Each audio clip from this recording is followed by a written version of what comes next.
I guess most people agree this is a snub to President Biden and to the United States, no doubt about it. But then there are some disagreement about the motivation. Do you think, I mean, the Saudis need money, they love money, they've got, their own internal concerns in their country domestically. Their citizens don't pay taxes. Everything is based on oil revenue. So they like high prices, right?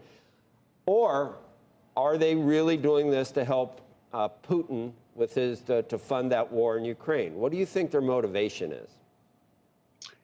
Joe, here's what I know. They need the United States of America more than anything. We supply the parts for their Air Force. We provide them with weapons. It would take them years to transition to China or Russia for any of those parts or weapons. Their Air Force literally would be grounded.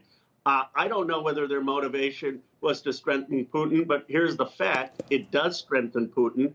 I don't know whether their motivation was to hurt the American people, but the fact is it does hurt the American people, and there should be bipartisan outrage and a demand that they reverse the system or there will be consequences.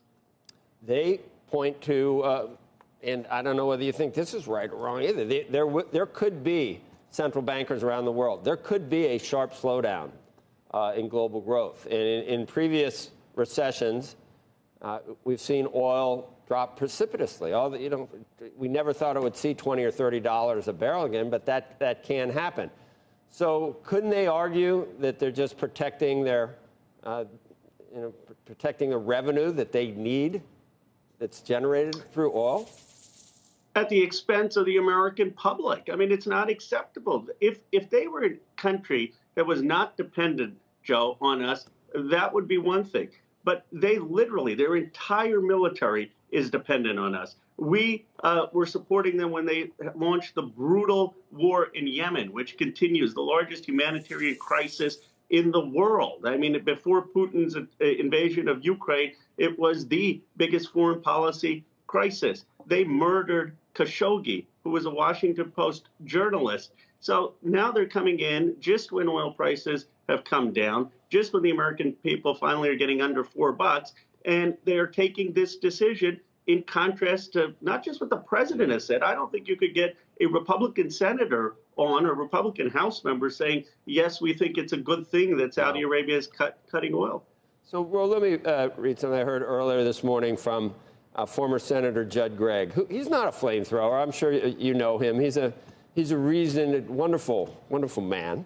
And he just spelled it out here. President Biden goes hat in hand to autocracies, empowers Russia, is willing to underwrite a leftist, repressive regime in South America, but continues his administration's efforts to undermine U.S. oil and gas production in the name of his green energy elitism.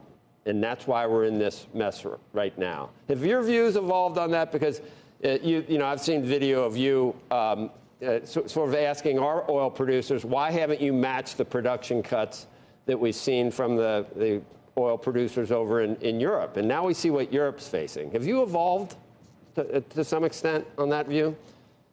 Well, Joe, I think that the full clip has to be in context. I was talking about long-term moving towards a green energy, but short-term I have called clearly, even in the Wall Street Journal, for an increase of oil production in the United States. Here's the facts, Joe. We are producing more oil today than we did at any time under the previous administration. And I support efforts to short-term increase domestic oil production. The president supports it. There may be a difference of opinion with some of my Republican colleagues on what we should be doing in the long term. And in the long term, I've said that there should be a transition to clean energy. But in the short term, and by the short term, I mean over the next year, we need more production.